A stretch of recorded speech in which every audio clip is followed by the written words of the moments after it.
Inside New Orleans Sports with Eric Asher is underwritten by... At Villeries Florist, we deliver the magic of flowers 7 days a week to the North Shore and South Shore in the New Orleans area. Whether it's for birthday parties, baby celebrations, Villeries provides colorful floral displays for all. With a store full of fresh-cut flowers, exotic tropical flowers, orchids, roses, and even fruit baskets, our goal is to make your vision a reality. Villeries Florist, proudly serving Louisiana since 1969. Dave Miette Insurance Agency. Auto, home, flood, business, 504-556-0809. Dave Miette, INSagency.com. For over 48 years, Southern Tires and Auto Repair has provided services across the New Orleans metro area. Southern Tires offers a range of tires for all vehicles and ATVs. We also have a full suite of auto repair options, including brake repair, rim repair, custom exhaust, steering and suspension, tire siding, and so much more. Southern Tires and Auto Repair, 2550 Hickory Avenue in Metairie. C&C Drugs is a family-owned pharmacy that's been serving Southeast Louisiana for over 50 years. Whether you need help taking care of an elderly family member, a growing child, or even a pet, C&C provides patient-centered care for your entire family. C&C Drugs, large enough to serve you, small enough to know you. Locations in Mandeville and Araby.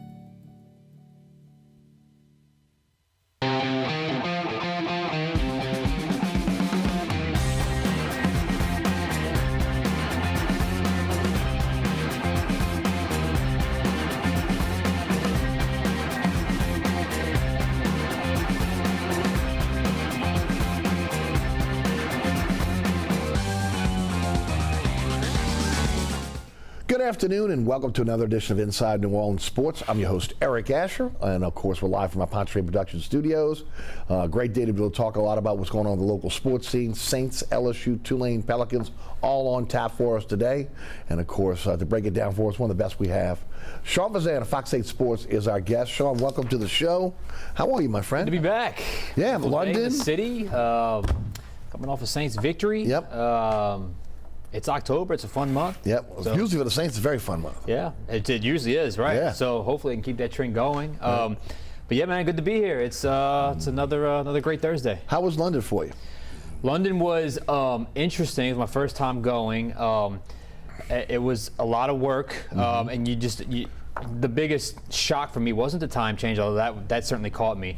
It was the daily logistics that we were dealing with from where we were located, which was we strategically got a spot close to where the Saints were practicing, but we weren't talking to the Saints at the practice facility. We were talking to them at their hotel, but we weren't working at their hotel. We were working back at our facility. And to go to 3 locations every day, that's a little bit of driving. In on London. The wrong side of the street, and, too, right? And look, my photographer, God bless him, Edwin Good, he felt confident in doing it. It was his 3rd time going. I said, you have to, because I'm not driving. I'm not driving on the left-hand side of the road. Like, there was at least 3 or 4 times where I would have done the American thing and probably would have gotten us in some serious trouble. But by the end of the week, where I was able to do the tourist thing, went to the London Eye, did the Buckingham Palace, was able to walk around a little bit. I had great weather that day, which is, in London, you take it because they've got some crazy weather over there. Game was interesting, but got back and surprisingly, adjusted very quickly to coming back, because everyone told me coming back is the biggest challenge, but I was fine. And so were the Saints. That was not I thought that was going to be a bigger storyline. Not an issue. This past weekend. No one brought it up. No. It was like nothing had ever happened. So no need for the bye week after London. Yeah, that was good. Well, I mean, from an injury standpoint, though, you surely could use it because of that. I mean, they are severely injured right now. They were injured going into the Minnesota game. It's even worse this week going into Cincinnati, and of course, they lost a critical piece in Lattimore against Seattle. We'll talk about all that going forward. Yeah, it's funny when you and I were talking about that before about London. I go back to when we were in Miami for the Super Bowl, and the logistics there were ridiculous. We were staying on South Beach. We did the live broadcast for the media center, which was in Fort Lauderdale. So we were doing a live broadcast every day, and it was funny again because you and I were there from Sunday on, right? So the first 3 days to Wednesday wasn't bad. Traffic, but Wednesday on in, It was packed. You couldn't. It was gridlock everywhere, and it was just tough getting around. That's why this is such a great place to be able to hold Super Bowls or any event, because we are so walkable and things are so close. Yeah, you kind of take that for granted when you kind of grow up here and you go to another city and you just realize how spread out it is. And it's not even so much as things are spread out in England. It's just there's so many people in a very tight, constricted space. The roads there are really tight. We got a full-size SUV. That's not an American full-size SUV. Very tight windows, very tight kind of quarters, if you will. Even our Airbnb that we stayed in kind of was a little bit more of a condensed space. It's like Europe's New York. Yeah. It's kind of like that, probably a little more polite, but like New York City in that regard. But we managed. I'll say this: there's an energy in those soccer stadiums that's just different than American, and it really is. It was something to watch. It really was. I mean, from the opening, I guess their version of the national anthem. Yes. So just that there's always noise. It's just, with us, it's kind of between plays. You kind of hush for a second, and you pick it back up. But no, it's all game with them. I think it's more to do with the soccer because there's no stoppage in soccer. You just keep going. But different kind of energy, different kind of culture. But very polite people. They were very passionate about it and very curious about the American game. I did a Q&A at a bar, a media mashup. Jeff Duncan put it on. Great turnout because it wasn't too crowded, but it was a good crowd. And they were very curious about the game, asked great questions. So I was like, well, I can get used to this. It was pretty nice. So all in all, positive experience, but make no mistake about it, a ton of work with a lot of challenging logistics. I'm sure it was. Well, Saints walked away with again a loss there, but they were able to pick it up this week. They're now 2-3, 1-2 in the division. They beat the Seattle Seahawks 39-32. We often talk about the desperate team winning, right? I don't think you could have got more desperate than what the New Orleans Saints were last week. Yeah, and I don't know if they use the term. I heard Mickey Loomis on his radio show use the term. I brought it up with Deuce. He didn't want nothing to do with the term. He said more our sense of urgency. I said, well, whatever. You had to have it, and you got the win. I think they played like that. That was a pretty clean effort from start to finish. Was not perfect by any means. A lot to clean up, but I do think when you add it all up, they outplayed Seattle. They deserved to win that game, and they needed a game like that just to feel good about themselves. Because even the first victory, I remember talking to you on your radio show. Like I said, I felt worse after watching the film. Of course you did. I mean, they played horribly until the last 8 minutes or 9 minutes of that game. So they needed an effort like that, and they got it. But make no mistake, a lot of things to clean up, and they're still in this kind of middle tier, this 15 to 20 teams that they can go either way. Could really go either way this season. Hopefully they find themselves here over the next couple of weeks. And they need to, with a sense of urgency here, because again, they're taking on a 2-3 Cincinnati team that is a very good team that's kind of found themselves now, and the Saints are hurting. They're really injured. We'll get into that in a moment. Really. They may have found something though, and you and I discussed it on the radio show yesterday. Taysom Hill, NFC Offensive Player of the Week. I thought it was a great performance against the Seahawks. 4 touchdowns, was 9 carries, 112 yards, 3 touchdowns. A 60-yard TD was spectacular. Throws a touchdown pass of 22 yards to Troutman. 3 kick returns for 69 yards. Covered punts, had a fumble recovery. So, Kamara had 194 all-purpose yards as well, 102 yards rushing. I don't want to overshadow what he did, because I think a lot of what Taysom was able to accomplish was because of Kamara as well. But they went with that. And I called it a supersized jumbo package. I heard you guys the other night calling it a jumbo package. I think with all the injuries they have at the wide receiver right now, they may have to concentrate on the run, and we may still have to start seeing more Taysom Hill. Go back to the games he started last year towards the back end of that season. And Deuce and I were talking about this. It was that kind of game. It was Taysom Kamara. They won through their 2 best offensive weapons. Yes. And right now, you look at it, that's their present reality at this point. So yeah, I think you're going to see a lot of Taysom Hill. He's not the quarterback. It's going to be Andy. I think it's going to be Andy Dalton this week. But I guess we'll find out as we get closer and closer to Sunday. But Taysom, I liked, you brought in the jumbo package, the big jumbo, whatever you want to call it. But it wasn't just that. I mean, they had a true diversity of looks and true diversity of what Taysom Hill can do. It wasn't just power left, power right that we've seen so often in the past where you run into a lot of big, heavy bodies. There was some quarterback draws. There was some motions. There was some faking to Kamara, sending the linebacker all the way out and moving and lightening the box for him to run up the middle. I liked it. And there was even a play where they kind of ran a zone read, but Taysom was giving it to Kamara the whole time. He turns the corner on a 3rd and 2. I loved it. I thought it worked great. I don't think it's going to work like that perfectly every time because Seattle's linebackers were very weak. Pete Carmichael did his homework, clearly, and he needed to. Right. I think you're going to see more of that, or it's going to be what they do. I just don't think you're going to get that. 4 touchdowns is probably a lot to ask. It is. Okay, but I still think you're going to see the effectiveness of this. And make no mistake about it, he was effective in week 1 as well, even with Jameis and all the other weapons available. So he's still a big part of what they're going to do, as is Alvin Kamara. Right now, as I said before, as they're currently built, we'll see what happens with these receivers, but it's Kamara 1, Taysom 2, and they just figure it out that kind of way. Olave may come back from the concussion protocol. We'll see. The way the NFL is right now, they're going to be very cautious. There's no doubt. After the Tua situation, Landry had the ankle injury. He practiced a couple days last week. He hasn't practiced yet. Tricky. Right. Tricky. Right. And then Thomas with the toe. So your top 3 receivers are out. And Sean, you and I discussed it yesterday. You know, to me, this offensive line is not the offensive line of the Drew Brees era. Even though, again, Brees masked a lot of deficiencies by getting the ball out very quickly. Dalton does the same thing. He's getting out in about 2.9 seconds. But they are a physical line. They are a line that excels in the screen game. And you saw that on Sunday when you said, hey, we're going to run it down their throats. Those guys, again, reacted positively to that. Absolutely. And they'd fallen behind so early in games in the first couple of weeks that they weren't effective against Tampa Bay because that's a great run defense, but they had to fall out of that because I know they go into every game wanting to run football. Sure.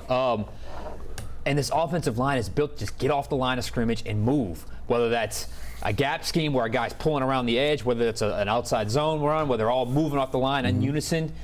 That's just what they excel at. And you watch them. I mean, it was even a guy like Andrews Pete, who's been kind of, hot and cold when it comes to the fan base here. He's at his best when he's moving. There's no doubt. He's at his best when he's moving. So, yeah, the way you're currently constructed right now, absolutely. Now the trick is, you're going to have to find something in the run game besides Taysom and Alvin. So I think Ingram's got to step up because I did not think he had a great game against Seattle. When you look at, for Andy Dalton, also, again, the opportunity to be able to have play action will help as well. And if you're running the ball effectively, obviously play action is going to work. Absolutely. And I thought I went back and watched the tape because his numbers were kind of modest, but I felt better about Andy Dalton's performance.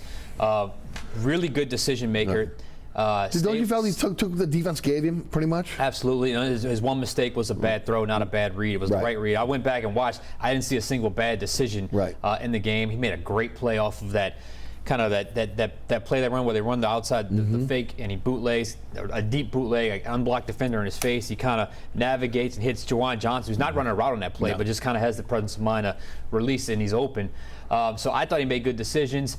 And, I thought he's been pretty effective just in that regard. Make good decisions, stay within yourself, because when Andy gets in trouble in years past is when he tries to do too much. And he's not that quarterback. And he's certainly not now. And I think he's got a good self-awareness of where he's at in his career. I would agree. We're going to get to Andy and Jameis in a minute. I heard you guys on Overtime talking about touches for Taysom. I don't think he had too many touches this past week. And again, I think, that it may be a situation where right now, while the wide receivers are injured, you may have to give him more touches. Anyone complain about Taysom's touches after that game, I don't know what to tell you. I mean, of course he's going to get the ball. And why wouldn't he? And, Deuce and I had this debate a lot. I said, was he more like a running back? He goes, not a running back. I said, what do you mean? He goes, he's a QB runner because of the numbers advantage. It's a totally different ball game. You talk about a running back, different reads, and it's more 9 on 11 as opposed to 10 on 11. This is where he fits in well, and I think he's exactly right. 23 snaps was his season high, and that's still only 30% of the offensive snaps. So it really goes to show you how efficient he was. Yes. Again, he's not going to have that high amount of success every single week, but why would you not give him the ball at this point? I'm thinking at least 10, if not 12 times with the ball's in his hands. look, you worry about injury with him as well because he's been an injured player. He was actually limited Wednesday in practice. Right, he had a rib injury. So we'll see again how that plays out. But they need him. They need Kamara to both be dynamic playmakers for them until they can get the full competent receivers back on the field. It boils down to that. I mean, that's all you really can. You need your best players available, and if they're not available, you go to your next best player. You need two best players right now available: Taysom Hill, Alvin Kamara, and I love that they're getting Alvin Kamara back involved in the passing game as well, because I thought that was missing earlier in the season. I think that might have frustrated him a little bit. But that screen, work of art. Oh, yeah. Work of art. I mean, he sold it beautifully. He had a very good game. Not getting enough credit for this. Picking up the blitz, he sold it beautifully, bluffed, and then got underneath those offensive linemen who sold it beautifully. And it was 4 offensive linemen versus 1 Seattle defender because 6 guys were in the backfield. It was a work of art. Well, and look, I'm not trying to knock Jameis here, but that's not Jameis' strength. Not his game. That's not his game. Okay, he's not a short, intermediate passer. He's not a guy that throws the screen well. He doesn't throw guys open. He's not a guy that again, will throw the ball accurately in tight windows. Dalton is all those things. That's what he does. That's him. That's why we saw that excel when especially the screen game with him, because he is a patient quarterback. You understand? And look, he does throw guys open. He does throw the ball in tight windows. And you saw him yesterday at practice talking about Jameis Winston. I know he was limited. I know he's trying to get back on the field. Look, I would try to get back on the field too. You know, if again, you know what I'm saying? Right. You know, but I don't know how this coaching staff consciously can look at him and say, this guy is still injured, 4 vertebrae that are broken, and Dalton is not the better choice right now. And the question is, how healthy is he going to look this season? Agreed. Even with improvement. Yes. Because what I saw in that 30-minute window was a guy that still feels like he's favoring it a little bit. Even just running. Now he's not the most fluid runner stiff, as it is. didn't he? Just like he's having to really trudge through it, like really soldier through it. And I don't know how healthy he's going to look at some point in this season. If he gets there, great. And if you feel like he's your best opportunity to win, then great. But what I saw, and again, I haven't seen Thursday's practice, but what I saw Wednesday was a guy, and it certainly felt like, or looked like, based off my eyes, that it was Andy Dalton getting the first reps, whatever the little things they were able to do, the routes on air, the handoffs, we were able to see. Now, who knows what happens once practice actually began. But to me, this is the week of getting him practice work. This is not the week to get him game work, because if he can't rep everything out fully, I mean, you're dealing with 4 broken vertebrae. There's a hip, there's an ankle, there's foot. I mean, he is dealing with a lot right now. I'm not sure how he's not on IR already, but nonetheless, it's a no-brainer at this point. Until he's ready and healthy to go, and healthy and ready to go, it's got to be the Andy Dalton show. It does. It has to be. And again, you hope that Dalton will continue to be a player that takes care of the football. Efficient. Okay, that's all you want to be. You know, not asking him to win games, asking him to again just be the quarterback. Just again execute the offense. That's all you need from him at this point. Be interested to see again how he is this week going against his former team. And that storyline's kind of got lost a little bit. No, it has. But because they've been so mum on who's going to start. Yes. So I guess they don't want to tip their hand, and he didn't talk on Wednesday, which is normally the starting quarterback slot talks on Wednesday, but they didn't do that last week as well. Generally, when he becomes the starter, he'll talk Friday. Right. If that's the case, then maybe that's our story Friday. So, yeah, that is. And, where he went from Cincinnati, was it Dallas, then Chicago, Dallas now to the Saints. And but I mean, the majority of his career was in Cincinnati. Yeah, absolutely.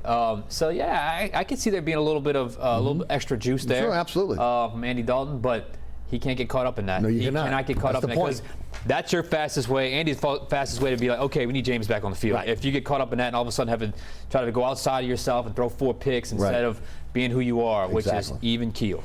They did have 2 turnovers last week, which has been the Achilles heel. Kamara with another fumble, and Dalton with the interception. Again, they got to continue to clean that up. The penalties weren't as bad, but again, that's still been an issue. But offensively, if they can run the football effectively, maybe they're able to get past again not having their frontline receivers. Obviously, again, Callaway, I think Callaway is a gamer. I think he shines in games. Okay, and Dependable. Then, Dependable. right, and then Kirkwood. They brought Kirkwood out the street, which has been their theme now in terms of bringing guys back because guys that know the system. A little bit surprised that again, third week in a row that the Saints have lost a player off their practice squad with Tony Jones now heading out to Seattle after Penny's injury. He wasn't on their practice squad. They waived him. That's right. They waived him. That's right. Another team picked him up. I mean, that's just he was one of the few available. It's the risk you run. It's the game you play. It's just the game you play. It's numbers. It's injuries. The Latavius Murray thing was unforgivable. Right. I mean, I think that's kind of been, it's still in the back of everyone's mind in case it comes to a point where it's obvious they are missing him. But the very next game, obviously, Alvin and Taysom go off. But one thing you mentioned, the penalties, they cut that in half. I thought was it 12-6 in terms of Saints had 6, Seattle had 12. Right. And then to me, the stat of the game when you talk about even with turnovers, and they had more explosive pass plays, but the Saints had more explosive run plays. Third down numbers, they only allowed 1. Saints defense. So as much as they gave up big plays, they only allowed 1 third down. That's probably the reason why they won that game. No doubt. They were 1 for 9, third down. And the other part of it is, and you mentioned it on the shows this week, and we're going to mention those shows when we come back from our first break. But when you look at where they are from an offensive standpoint, I'm sorry, from an offensive standpoint, you want to make sure that, again, that you're efficient, but also, again, that you're not killing yourself. And that's what they did a lot in the games they've lost. Look, you lost 2 games in the division. The Carolina just fired their coach. Okay, and that tells you how bad that loss was. And you were right there, 3-3 with Tampa, and of course these self-inflicted issues. Hopefully, this team is getting past that. Yeah, they better, because they're not good enough, especially as they're currently constructed, to overcome those turnovers and penalties. They're not good enough when they're at their absolute best with this roster to overcome that many turnovers and that many penalties. So hopefully they're playing some disciplined football. That should be a given. That's not, no. Players have got to be held accountable. They've got to stop. These are professional players. You got to play football the right way. No penalties, no turnovers. Perhaps they turned the corner this week because it was less, but it wasn't gone. No. So that's something to monitor going forward. We did talk about the explosive plays. I'd originally counted 6 as somewhere around 8 or 9. Depends on what you consider an explosive play. Yeah. That is an issue. A lot of that, some of that was bringing guys off the bench that have never really played, and then at secondary. But still, that has to be curtailed. Yeah, and then one of the big plays, it was actually Tyrann Mathieu who had actually made the screw up, where he's in position to help out on a Debo with that cover 2 man. I don't want to get 2 X's and O's on everybody, but that basically where everybody's playing man underneath and there's 2 safeties over the top, he's in position, inexplicably moves to where there's no receivers, and that's the window that Smith needed to make the throw. In the first one, Geno breaks containment. Paulson Debo crashes so hard he can't kind of pick up DK on the second route. The one right before half was really the one that sticks at me, because it was so unforgivable, so inexcusable, because you were playing to not allow anything deep, and it's exactly what happened. You don't want anybody to get behind you, right? JT Gray is, God bless him, he's a special teams guy, a great player, but they had 7 DBs on the field, and they still got faked out on a deep post with man coverage underneath. It just was unforgivable. That was probably the one. Had they lost that game, that was the play I was going back to say that's the reason why they lost. And isn't that the play where Lattimore got hurt? Oh, no, that was the one with Metcalf, when Metcalf fell on him. Yeah, I have to go back and check. Yeah, but it was that was a Lockett touchdown. I believe it was. Well, actually, I think the one. No, I think the one where Lattimore got hurt was the second Lockett touchdown, because he was kind of coming from the opposite side and dove and hurt his abdominal. Hopefully, I don't know what his status was on Thursday, but that's something to really watch. This is the receiver quest, nothing to fool around with. Well, that's where I'm going next. I mean, again, you had to bring in Chris Harris off the street. He played. You had, as you mentioned, the special teamer coming in. JT Gray playing. Sorensen was even in on that play before halftime. And the former Tampa Bay Buck. Justin Evans was back there. So you got guys that normally would not be in that position that had to play there, and now you're looking at those guys that might have to play there this week because of injuries.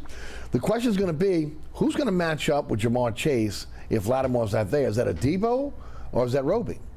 I don't know if it's going to be the same guy every time. And if I had to guess, they probably roll coverage to his direction on several different plays. Maybe man him a couple times, maybe zone him, high-low him a couple times.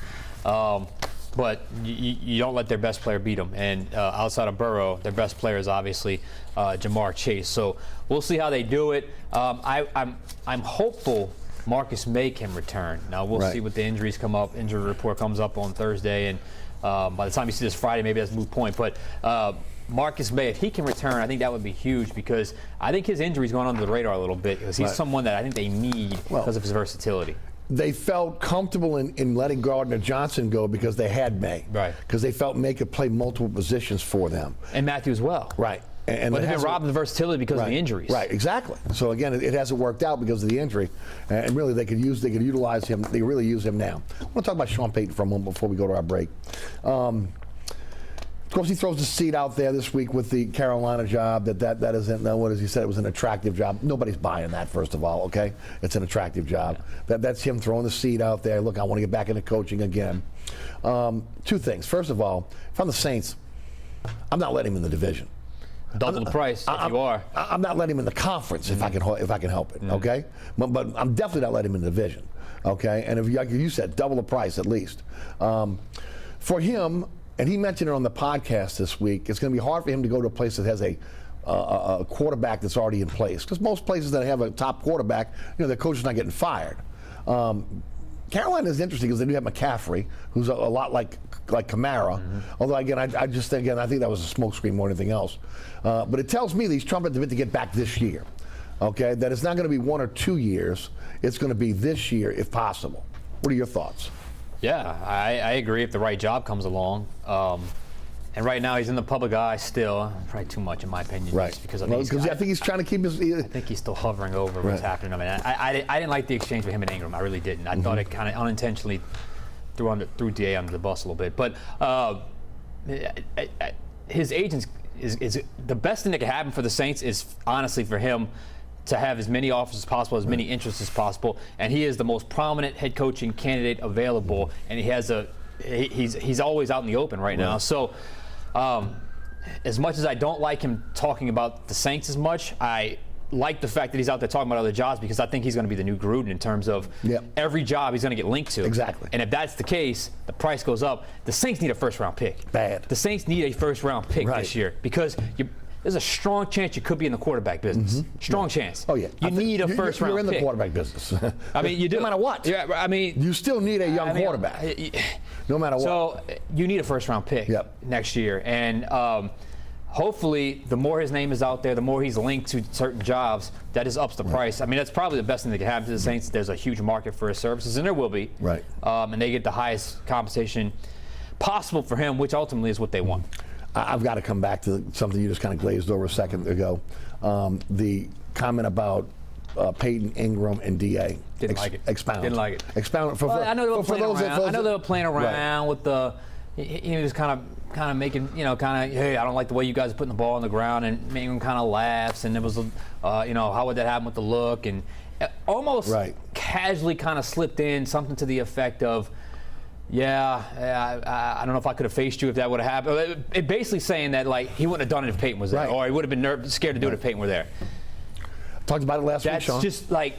I know indirectly he's throwing they are too casual with this relationship with Peyton right now. Loomis talking about, Sean Payton talking about how he texts Loomis pretty much every day. I'm like, man, I understand it to a point, but you got to give the head coach there that's in place the respect to do the actual job and the authority to do his job. It just kind of feels like it's too loose right now. I didn't like that exchange. I really didn't. I talked about it last week on the radio show through the entire week about the intensity that he brought as the head coach, as opposed to what we're seeing right now. And that if we would be seeing the type of mistakes that we're seeing on the field, with again the lack of attention to detail, the fumbles, the penalties. What came out last week with Kamara saying there are practice problems. Habits. Right.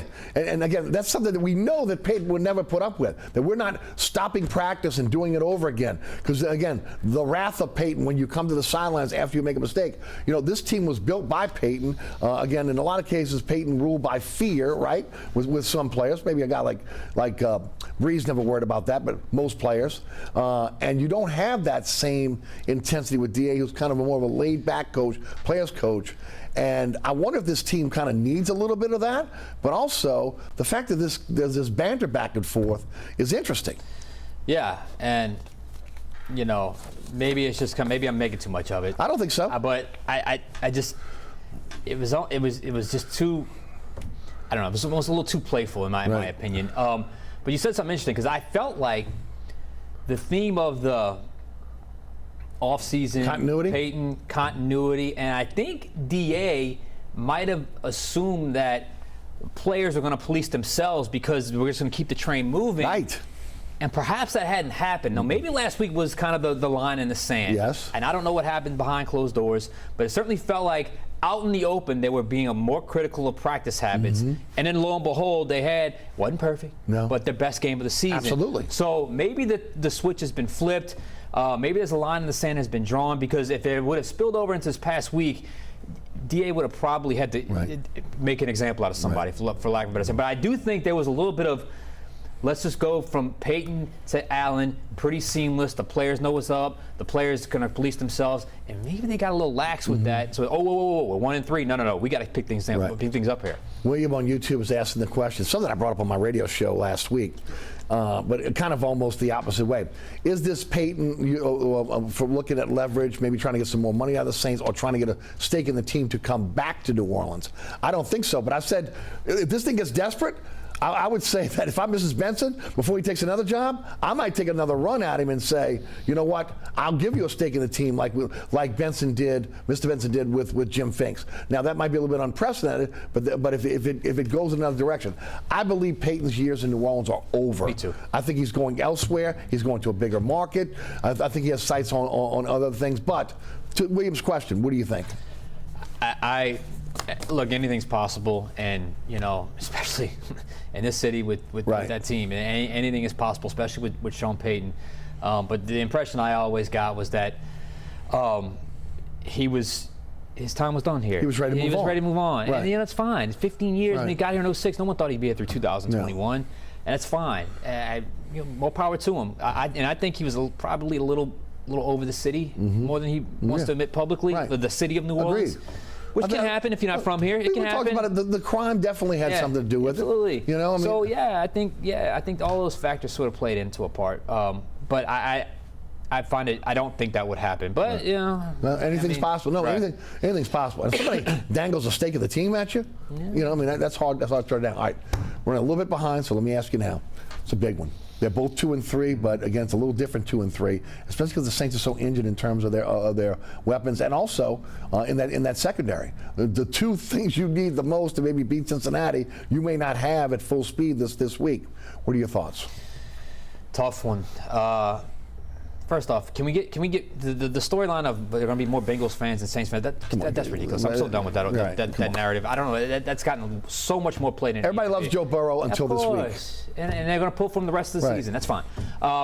Saints got to run the ball. They got to run the ball. They got to attack the passer. They've got to get after Joe Burrow. If they can do those two things, I think they have a chance at winning this game. Maybe get a takeaway or two. How much difference did Malcolm Roach mean last week? I think he helps, but I've been thoroughly disappointed in the D-line play outside of Cam Jordan, who's been terrific. He's been great, but the D-tackle position in particular, I've been disappointed. I think he can help with that rotation, but I want more out of that group for sure. Malcolm Brown still today. And then look, the opposite pass rush. I mean, we haven't seen the 2021 draft pick, first round pick much. Turner's Heron again, And Davenport's getting close, but Davenport's always been getting close. Always that. You know, man. But can we just stop for a second? Jordan has played terrific. I mean, even against the run and the pass. Yeah, and even on the plays, he wasn't making a quote-unquote stat or a sack or a tackle. He was making plays. Look, I saw when I went back and looked at the game, there were one play where he was chipped by a running back, chipped by a tight end, and then had to take on the tackle. And he kind of just turned his shoulder and got it done. Exactly. So I mean, again, he's been, and this is the guy that, again, a lot of people were saying he was declining. I'm not saying he was what he was, but again, he's still playing pretty good football. At the end of the year, I'd be willing to bet he's got at least double-digit sacks. Yep, I would too. Sean Fazende of Fox 8 Sports is with us. I'm your host, Eric Asher. We'll take a break here from Underwriters. We'll come back. We'll talk Tulane, LSU. We'll get to the Pelicans as well. All coming up here on Inside New Orleans Sports. Stay tuned. Burkhart's Air Conditioning, Heating, and Refrigeration has been family-owned and operated since 1989. Burkhart has energy-efficient solutions and offers brands such as Mitsubishi ductless AC units and Amana, the only manufacturer with a lifetime unit replacement warranty. Burkhart's offers maintenance bundle packages that include servicing your AC, generator, and tankless water heater. For more information on the services Burkhart's provides, visit acpromise.com. Burkhart's Air Conditioning, Heating, and Refrigeration, providing comfort for life.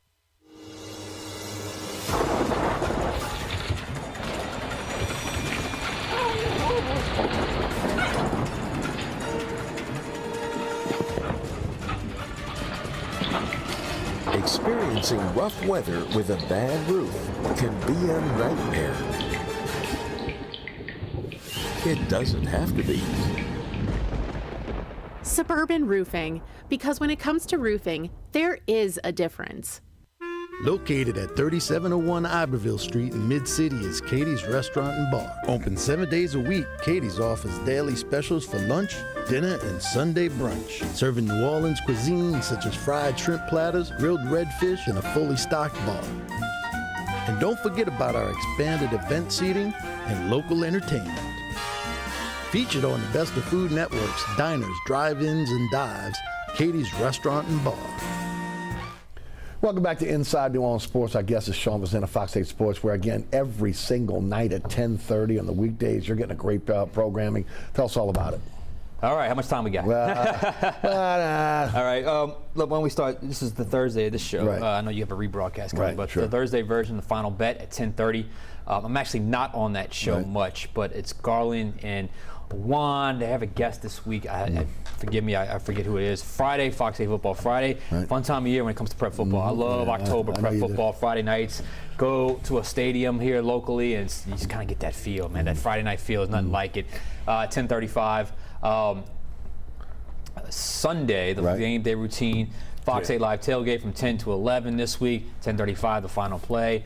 Monday, it's the Black and Gold review with Juan Kincaid, Deuce McAllister, and myself at 10:35. Got a great reaction from that show the first couple of weeks of the season, so we appreciate that. Tuesday, it's kind of our radio show, if you will, on TV. Overtime at 10:35 as well. It's the Fox 8 Sports crew, Juan, Garland, Madeline, myself. So we keep working, man. It's a lot, but we keep doing it, turning them out. And then Wednesday, I forgot one. Game plan. Wednesday, game plan, 10:35. I just got the DVR set. Just said it.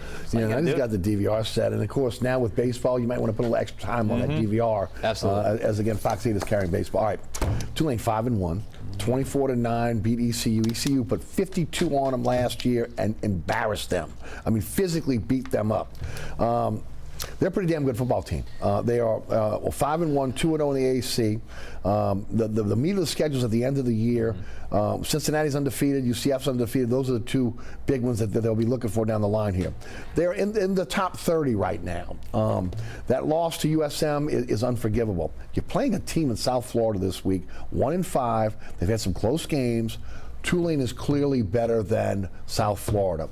This, to me, everybody talks about litmus test games when you play against a big opponent. This is a litmus test game to me. Yeah, because this is where they always stumble. This is where the disappointment always comes in. This is where you're right there, and I'm one of those guys. Right. I'm always right there ready to jump on, and the bottom falls out.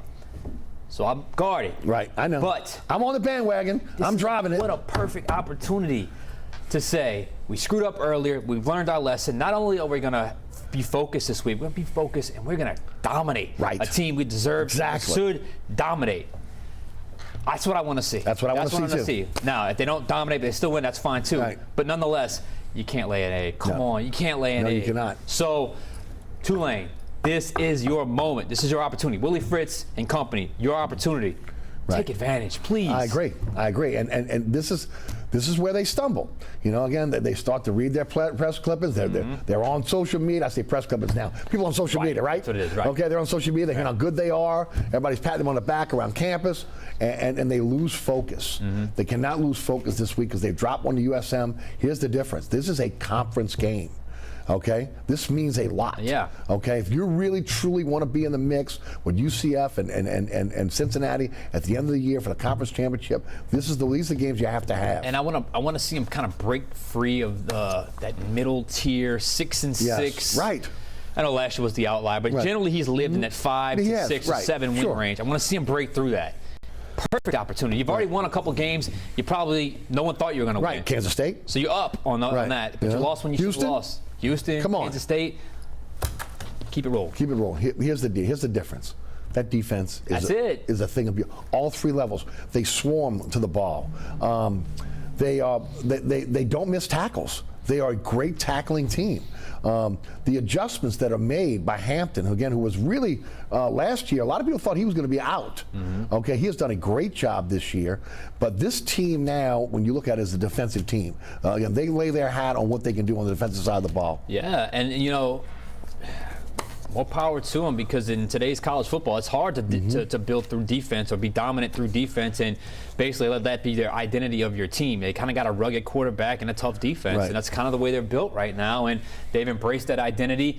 And you keep showing up with these type of performances. Eventually, it ain't a fluke. It's the real deal. Right. So, yeah, absolutely. I know the schedule gets tougher towards the end, but you keep stacking these good performances. All of a sudden, a great defense even more improves. Right. And then when you play a team that's got a more explosive offense, then you're better prepared for it. Right. So, yeah, I like the way they're built right now. And that confidence level goes up, but not to the point where, again, you are not, you feel like that you can roll the ball out there and teams are going to wilt. Right. That you have the confidence that we've been in tough games, we've been to Kansas State and won, we've been to Houston and won, and again, we can do this. And defensively, again, they've proven that. Look, I said this to you yesterday. I'm going to say it again. I said long a time ago that Joe Burrow reminded me of Drew Brees. Okay, and then of course Drew he goes on to win the Heisman Trophy and has an incredible year with LSU. Michael Pratt reminds me of Joe Burrow. Just tough, man. Just tough. He's nails. I mean, there's so many. When you look at the attributes of what he has, now, I'm not saying he's going to be Joe Burrow. I'm not saying he's going to win the Heisman Trophy. I'm not saying he's going to be the first pick in the draft. I'm telling you, he's got the same type of attributes that he has.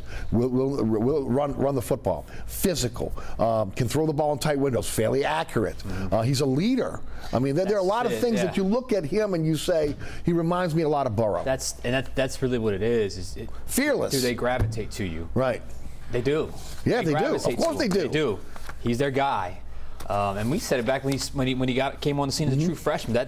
This guy, play it right, can be your program's quarterback for the next 4 years. So, yeah, it's a DNA thing with him because numbers are what they are, and he's certainly got some positive attributes when throwing the football. But he's tough as nails, willing to take a hit if he has to. Yes. And everybody seems to gravitate to him, and he operates the offense effectively. They've got great running backs as well. So, offensively, this is probably closer to how Willie Fritz's past teams have been before he got to Tulane. Yeah. So I like it, and they've really found something with this kid. And like I said before, when you can't fake that. You just can't. The way that everyone gravitated to Joe Burrow, you can't fake that. No, you can't. You can't fake that. Same thing.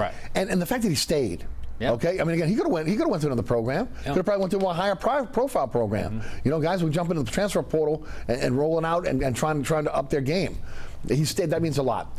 I don't want to keep these comparisons, but Spears, he's an NFL player. He's going to play on Sunday.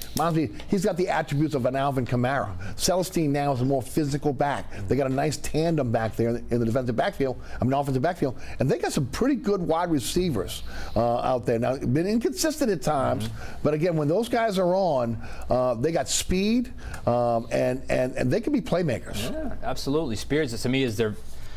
Pratt is probably their most important player, but I think Spears is probably the best player. Oh, yeah. Would that be fair? No doubt. Absolutely. He's lightning in a bottle, always has been since his days at high school football here. Ponchatoula. Yeah. So, yeah, man, and they've always seemed to have, go check the numbers of skill position players from Tulane in the league. They've got a few more than people realize. Yeah. Running backs, receivers. Right. So, yeah, he's the next one in line, and he is – he stays true to his scouting report. Every single week he makes plays, and he's very consistent. He's a really good player. And Willie Fritz has done a really good job coaching. I like the new offensive coordinator, Svoboda. I like his I like his scheme. I see them making adjustments on the fly. I see them going into halftime, making adjustments, coming out and being a different team. So again, there's an intelligence factor there as well. It's a smart football team. Okay, so I love that football IQ. I love it. It really is. I'm telling you right now, they need to prove this week that they're real. Man. Embrace it. Okay, do it. If they can do that, I'm telling you, they got a chance to get in the top 25. They really do. I agree. You know, they should be. They should be there right now. If they beat USM, they were in the top 25. Yeah. Okay, they should be there right now. Now, on the flip side, LSU again is building a foundation to a program. They got blown out by Tennessee 40-13 last week. They're 4-2, 2-1 in the SEC. Unlike Tulane, they have a legitimate quarterback, okay, that again can lead them. Daniels, we'll get into him in a moment. They don't. Another thing, you and I talked about it yesterday. The one thing that LSU doesn't have that we have been so used to them having is a bell cow NFL caliber running back. Tulane has one in Spears. LSU does not have one, and it really shows that because now Daniels has become the running game for this team.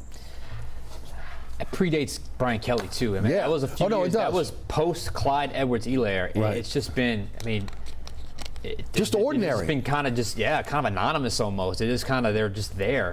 The names that going through. John Emery is just one of my favorite player.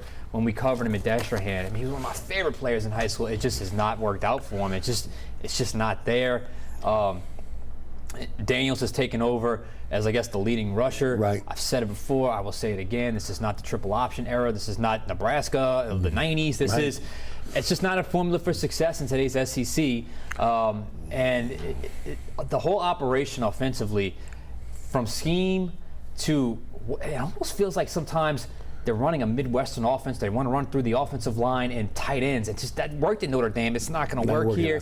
Longer developing routes. Jaden Daniels is an indecisive, fairly inaccurate quarterback that does not trust anything unless it's 0 to 10 yards on either sideline. Right. And this was actually a game where he hit 1 or 2 over the middle of the field. Still, when you saw the way he played versus Hendon Hooker, I mean, it was just night and day versus, when you watch quarterbacks operating their respective offenses. One guy was just in complete command. One guy you just kind of feel like, oh, here's a play there, a play here. Kind of sporadic and erratic.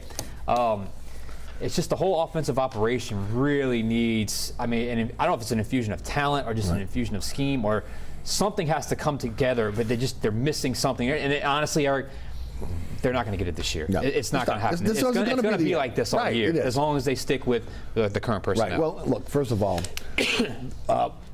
give Kelly some credit here. I mean, again, 39 scholarship players. He did a good job of the transfer portal. I think he did a nice job with his first class. But I think you see kind of the risk with that as well. If you want to build, you can't build through the transfer portal. No, you can't. You can't because again, sometimes you're getting guys that again just are frustrated because they didn't play at another place. A lot of those guys in the transfer portal came to LSU now. In normal years, they would be backups. Right, exactly. Okay, they wouldn't be starting. Exactly. Especially in a defensive backfield. You kidding me? Those guys would not be starting. They would be backups at this point.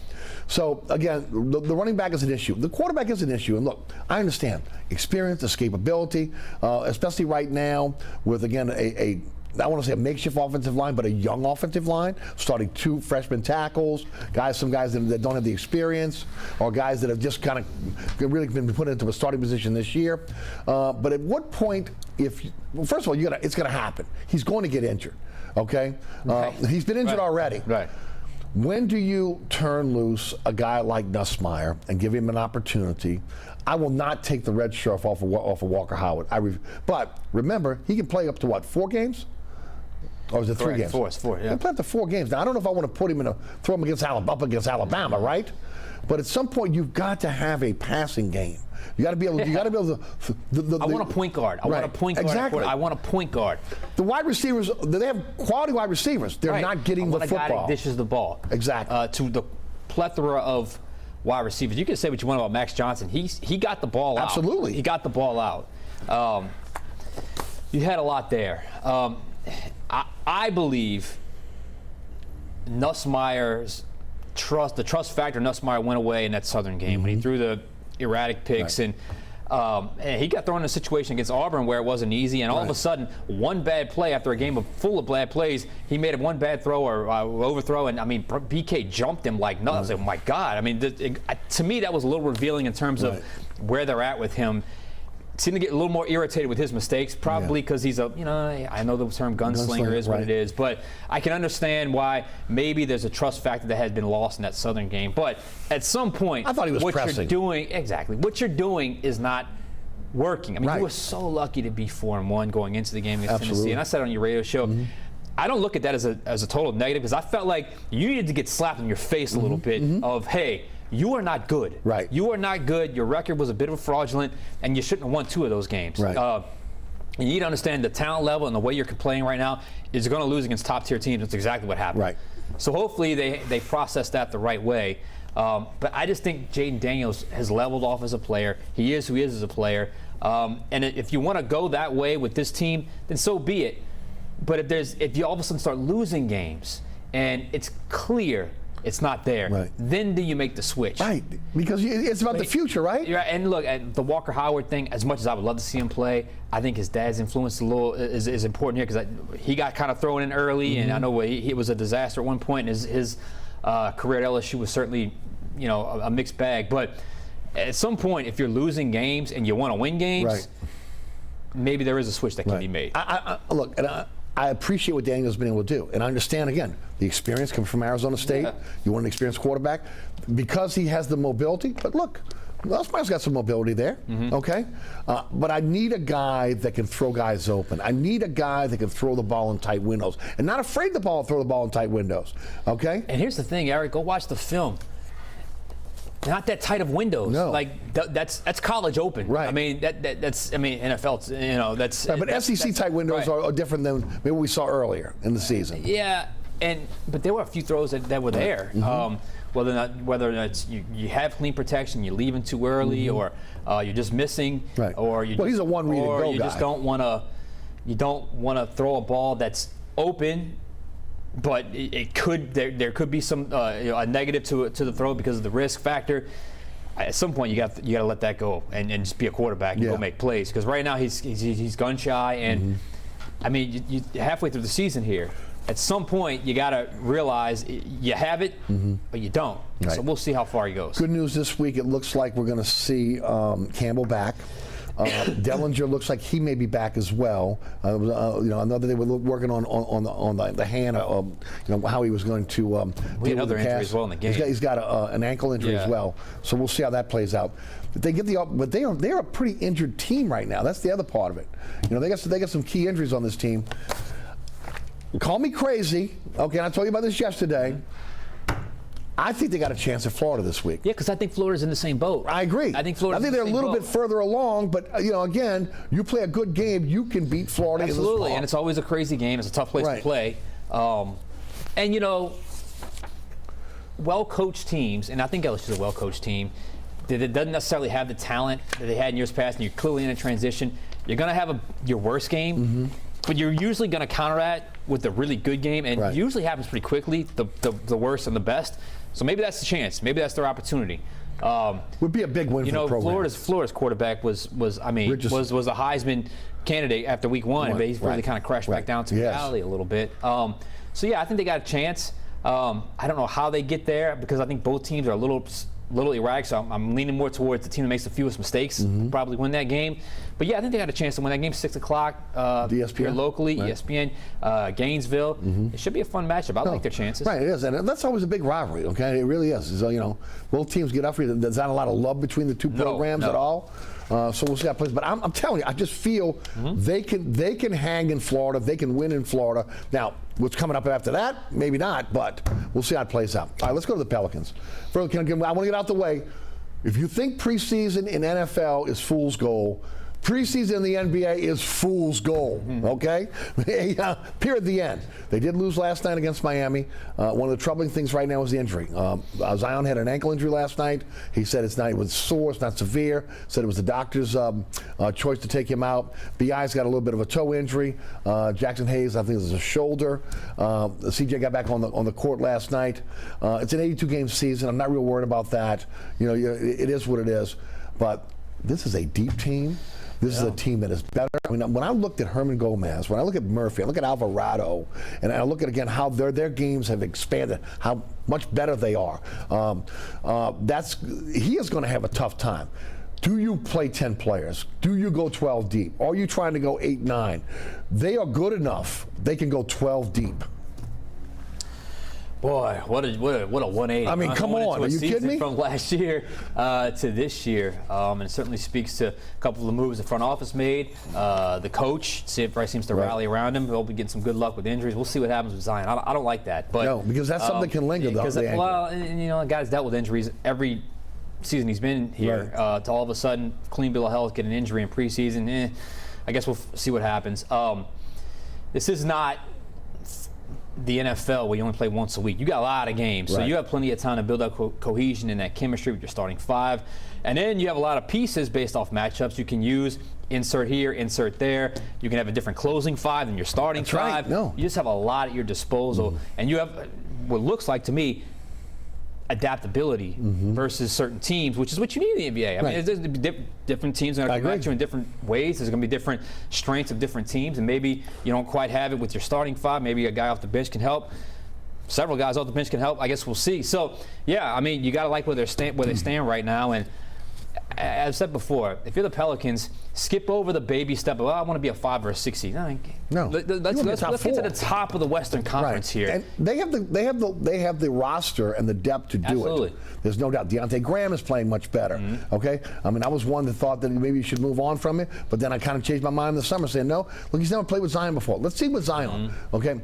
This is going to be the biggest challenge of Willie Green's short career as a head coach, because it's one thing to be a head coach and you pretty much got to fight through injuries, you got to fight through this and that. It's another thing to have a plethora of talent and to be able to make sure that talent is has an opportunity to get on the floor and you put them in a position to be successful. It's a great problem to have. It's a great challenge to have. Absolutely. You'd rather have too much than too little. I mean, he's seen it at Golden State. He's seen it at Phoenix. But you got to make it work. You got to finesse it. You got to figure out the right rhyme or reason. You got to figure out who's best, and you got to figure out. You got to do it with Sometimes that can lead to hurt feelings. Sometimes that can lead to issues. Sometimes it can lead to unhappy stars. So, yeah, but that's what you're hired for. That's what you're hired to do. And he's got the relatability and respect. Yes. That I don't think that would be an issue. But from a strategic standpoint, yes, it's going to be something he has to figure out, including the mix and matching of how do you deal with Zion in your starting lineup, how that works. Right, it's true. And again, look, it's only been a couple games of preseason. We'll see how it plays out. I have not seen him the mid-range game yet. Okay, but that was something we have been hoping for.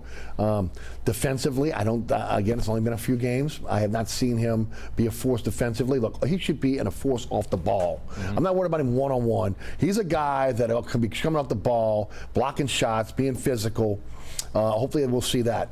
But he's the key here, okay? Because we saw these other guys play together well, and we saw them get better as the season went on. This is a one of a kind type player that can change a game, and he seems to be again humble enough that he wants to fit in, which is a plus in my opinion. Yeah, I mean, you obviously signed a big contract. And I mean, he's here. He's here to stay. His game is so different than anyone else on your roster. Maybe in the NBA. So there are going to be games where it's just give it to Zion and let him go. Right. I mean, he's going to be feeling it in a game like that. You just let him go. There's going to be games where it's not working and you got to get the ball out of his hand. Right. And he's got to be smart enough. At least the less minutes. Right. But Ian, you got to figure this out as you go. Well, that's not a bad thing. I'm only a few seconds left. But to me, if I'm Willie Green, I'm looking at I want my guys, I want my core healthy for the end of the season. So I'm going to play as many guys as I can during the season, as long as I continue to win, because then I'm not putting the wear and tear on guys like B.I. and CJ and also Zion. 10 seconds. No, absolutely. That'd be a great way to put it. And I love the idea that you're talking about end of season, not fire sale. It's end of season playoffs, postseason, getting in. It's a whole seismic shift in terms of what you expect. Anything less would be disappointing. Absolutely. Anything less. Sean, thanks so much as always. Sean was in at Fox 8 Sports, one of the best we have. Hands down. Hands down. All right, thanks so much for tuning in.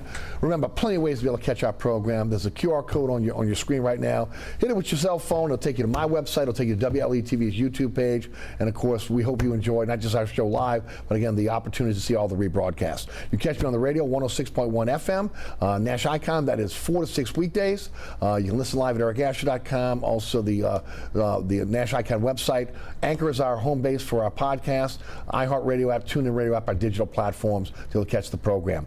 Also, want to thank our underwriters who make this show possible. We appreciate each and every one of them, and also the staff here at WLAE who do a fantastic job. Ron Yeager, Jim Dotson, Logan Rafia, Alex Jacon, best of the business, William Hill. I'm Eric Asher. Thanks so much for tuning in. For Sean Fazende, have a fantastic week. We'll see you right back here next week for another edition of Inside New Orleans Sports.